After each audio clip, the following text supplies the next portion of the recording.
আজ একটু বেশি দেরি হয়ে গেল। এখন কাঠ কেটে বাজারে যেতে না যেতেই বাজার তো শেষ হয়ে যাবে। তার মানে মনে হচ্ছে না আজ কোনো বেচা বিক্রি হবে। আরে এইটা কি?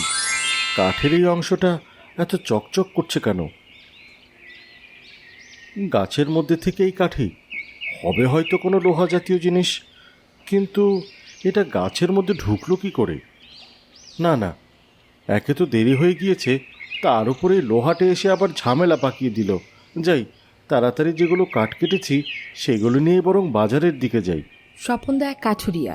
সে প্রতিদিনই জঙ্গলে কাঠ কাটতে আসে, কিন্তু আজ তার আসতে কিছুটা দেরি হয়েছে, যার কারণ সে তাড়াহুড়া করে সে আশেপাশে কোনো কিছু লক্ষ্য করতে পারছে না, নয়তো ঠিক বুঝে উঠতে পারছে না যে পাশে পড়ে থাকা কাঠিটা কোনো একটা সাধারণ কাঠি নাকি সোনার কাঠি।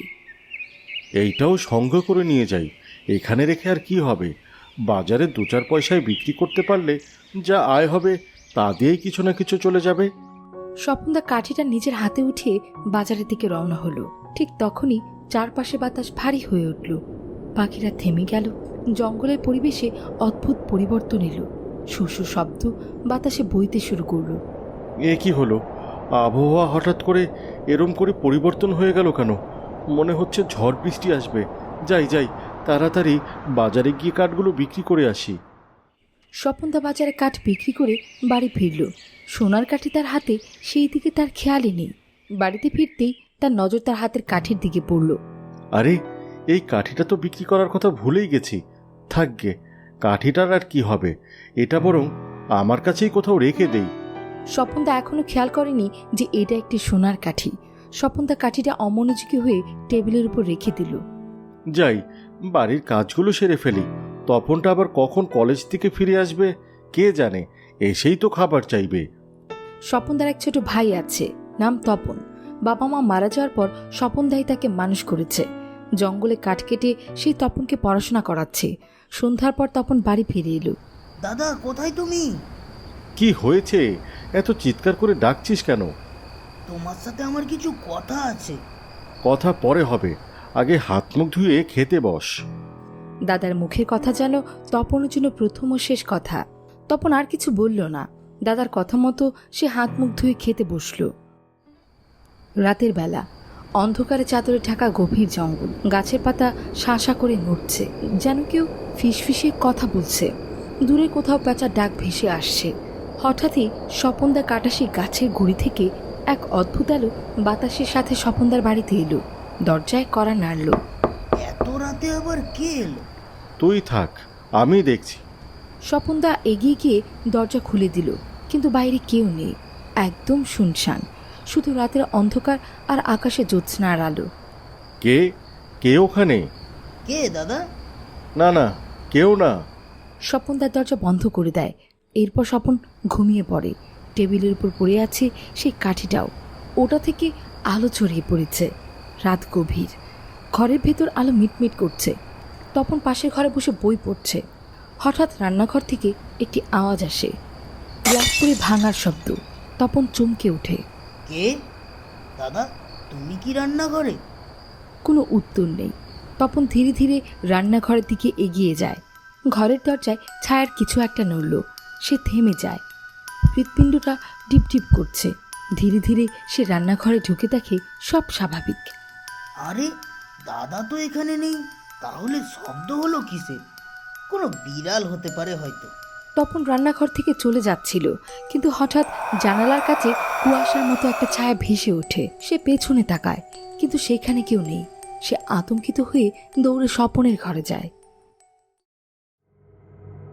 দাদা, রান্নাঘরে কিছু একটা হচ্ছে। গ্লাস পড়ে গেল, কিন্তু কেউ নেই। তোর সবসময় ভয় পাওয়ার স্বভাব। কিছু না, ওসব হয়তো বাতাসে পড়ে গিয়েছে। যা ঘুমো গিয়ে।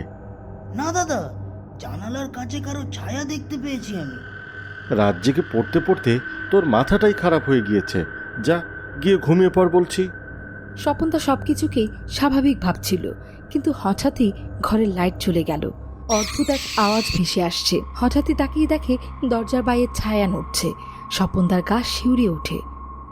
সে তাকিয়ে দেখে, কিন্তু কেউ নেই। আরে, মনে হলো ওখানে কেউ একজন আছে। হ্যাঁ দাদা, তোমাকে বললাম তো কেউ আছে ওখানে। তুই থাক, আমি বরং দেখছি। এই তো লাইট চলে এসেছে। ওখানে তো কেউই নেই। হয়তো কোনো একটা চোর ডাকাত হবে হয়তো। লাইট চলে গিয়েছে দেখে চুরি করতে এসেছিল। ব্যাটা চোরকে ধরতে পারলে এমন শিক্ষা দিতাম। হ্যাঁ দাদা, আমারও তাই মনে হয়। তপন ও স্বপন দুই ভাই সেই রাত ঘুমিয়ে পড়ল, কিন্তু কারো নজরই সেই সোনার কাঠির দিকে পড়ল না। সেদিন থেকে অদ্ভুত সব কর্মকাণ্ড হতে শুরু করলো বাড়িতে। এভাবে বেশ কিছুদিন পেরিয়ে গেল। একদিন তপন কলেজে তার বন্ধু মৃদুলের সাথে দাঁড়িয়ে কথা বলছিল। কি রে, স্বপনদাকে বলেছিস পিকনিকের কথা? না রে, আজ কদিন ধরে বাড়িতে কি সব অদ্ভুত সমস্যা দেখা দিচ্ছে। আর দাদার কাছে এখন টাকাও নেই, কিভাবে যে বলি। সমস্যা? কিসের সমস্যা? মনে হয় কোনো চোর কিছু চুরি করতে চায়। মাঝরাতে লাইট চলে যায় আর কারো ছায়া দেখা যায়। তোদের বাড়িতে কোনো দামি কিছু আছে নাকি? দামি কিছু থাকতে পারে হয়তো। সেদিন টেবিলের উপর একটা চকচকে কি যেন দেখেছিলাম। এই তো, এবার ঠিক কথা বলেছিস। হয়তো সোনাদানা কিছু হবে। চোরের নজরে পড়েছে, তাই রোজ রাতে উকি দিচ্ছে। সে কথা বাদ দে, আগে বল তুই পিকনিকে যাবি কি না? যাওয়ার তো ইচ্ছে আছে। পুরো কলেজের লোক যাচ্ছে, আর আমি যদি না যাই, কিন্তু টাকাটাও তো অনেক বেশি, তাই না? আমার কাছে থাকলে তো আমিই দিয়ে দিতাম, কিন্তু কি আর করার, এখন স্বপনদার থেকেই চাইতে হবে। দাদা, তোমাকে একটা কথা বলার ছিল। কি কথা? কলেজ থেকে পিকনিকে যাওয়ার জন্য যে টাকা লাগবে। টাকা? কত টাকা? মাত্র 5,000। 5,000? ভাই, তুই তো জানিস কত কষ্ট করে তোকে কাঠ কেটে আমি পড়াশোনা করাচ্ছি। 5,000 টাকা হয়তো অন্যদের জন্য কম হতে পারে, কিন্তু আমাদের মতো মানুষের জন্য এ টাকা অনেক। স্বপনের কথা শুনে তপন সেখান থেকে নিজের ঘরে চলে যায়। হঠাৎই তপনে মনে পড়ে টেবিলের উপরে পড়ে থাকা সেই কাঠির কথা। আমি জানতাম দাদার কাছে যে কোনো লাভ হবে না, আমাকে কিছু একটা করতেই হবে। সন্ধ্যা হয়ে গিয়েছে, যা গিয়ে পড়তে বস। আমি দেখি কোনোভাবে টাকার ব্যবস্থা করা যায় কিনা। স্বপন তার কথায় তপনের মন গলে না। টেবিলে পড়ে থাকা সোনার কাঠিটার প্রতি তপনের লোভ জন্মায়। রাত গভীর হয়। রাতে চুপি চুপি সে স্বপনের ঘরে আসে। কাঠিটা হাতে তুলে সে ঘর থেকে বেরিয়ে যায়। পরদিন সকালে সে তার বন্ধু মৃদুলের সঙ্গে দেখা করে। মৃদুল দোস্ত, দেখ এটা একেবারে খাঁটি সোনার মতো লাগছে। ওরে বাবা, এটা কোথায় পেলি? এটাই সেটা যার জন্য চোরদের আনাগোনা বেড়ে গেছিল। ও আচ্ছা, তাহলে এই ব্যাপার। কিন্তু স্বপনদা যদি জিজ্ঞেস করে তখন কি বলবি? বলবো সেই চোরেরাই নিয়ে গেছে। চল তাহলে স্বর্ণকারের কাছে যাই। আরে, এটা তো অনেক আদিকালের সোনা। এই ছেলেটার কাছে কিভাবে এলো? যে করেই হোক, এইটাকে আমাকে কিনে নিতেই হবে। কি হলো কাকা, এটা কি আসল সোনা না? সোনা সোনা, তবে বেশ কম দামি বটে। ওসব বাদ দিয়ে তুমি বলো তো কত টাকা দিতে পারবে? কত আর হবে, বড় জোর 10,000 হতে পারে। আরে বাহ, তাহলে তো হয়েই গেল। ঠিক আছে, এটা তুমি রেখে দাও, আর 10,000 টাকাই দাও। স্বর্ণকার 10,000 টাকা দিয়ে তাদের থেকে এই কাঠিটা কিনে নেয়। তার চোখে বিস্ময় লোভ তাকে গ্রাস করেছে। বাহ, এই বাচ্চা ছেলে দুটো কি করে জানবে এই এক টুকরো কাঠির দাম 10,000 নাকি 10 লাখেরও বেশি? স্বর্ণকার বেশ যত্নে কাঠিটি নিয়ে বাড়িতে চলে যায়, কিন্তু সে জানে না কি অভিশাপ তার ঘাড়ে চেপে বসতে চলেছে। বাবা, তুমি এসেছো? কখন থেকে আমি তোমার জন্য অপেক্ষা করছিলাম। এই তো মা, আমি চলে এসেছি। স্বর্ণকার একমাত্র মেয়ে ঈশিতা। 2 বছর আগে তার বউ রূপা মারা গিয়েছে। মেয়ে ঈশিতাকে নিয়েই তার জীবন।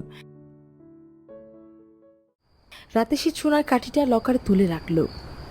এটাই একমাত্র সুরক্ষিত জায়গা। দোকানের সব কিছু চুরি হলেও এত বড় ক্ষতি হবে না। এইটা এখানে বাড়িতে আলাদা করে রাখি, কেউ জানতেই পারবে না এটার ব্যাপারে। হঠাৎই ঘরের পরিবেশ পাল্টে গেল। বাতাসে জানালার পর্দা নড়তে শুরু করলো। পাশের ঘর থেকে ঈশিতা আওয়াজ শুনে স্বর্ণকার দৌড়িয়ে গেল সেখানে। কি হয়েছে মা? বাবা, কেউ জানালার পাশে দাঁড়িয়ে আছে। জানালার পাশে? দাঁড়াও তো মা, আমি দেখছি ওখানে কে।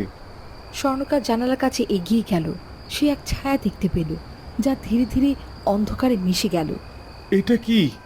কে ওখানে? স্বপনদার মতো স্বর্ণকারের বাড়িতেও একই ঘটনা ঘটতে শুরু করলো। রান্নাঘরে থাকা পানি নিজে থেকে ফুটতে শুরু করলো এবং অদ্ভুত সব কর্মকাণ্ড শুরু হলো। এইভাবেই কিছুদিন কাটতে লাগলো। একদিন সে বাড়ি ফিরে দেখলো তার মেয়ে হাসি খুশি খেলা করছে। মা ঈশিতা, বাড়িতে কি কেউ এসেছে? বাবার কথায় ঈশিতার কোনো কান নেই। সে খেলতে খেলতে দরজার দিকে আঙুল তুলে বলল, বাবা, মা ফিরে এসেছে। ঈশিতার এমন কথা শুনে স্বর্ণকার হতভম্ব হয়ে গেল, কেননা ঈশিতার মা 2 বছর আগেই মারা গেছে। স্বর্ণকার দরজার দিকে তাকিয়ে দেখলো এক ছায়ামূর্তি এসে দাঁড়িয়ে আছে। তার গলায় ছিল একটা কাটা দাগ, চোখ দুটি ফাঁকা, আর তার ঠোঁটের কোণে ছিল এক অশুভ হাসি। তুমি তুমি এখানে কিভাবে? কি চাই তোমার? এসব কি হচ্ছে? আমার সোনার কাঠিটা ফেরত দাও, আমি তা নিতে এসেছি। সোনার কাঠি? কিসের সোনার কাঠি? আমার কাছে কোনো সোনার কাঠি নেই।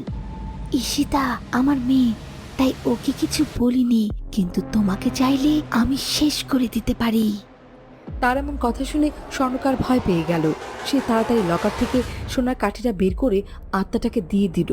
এরপরে আত্মা সেখান থেকে চলে গেল।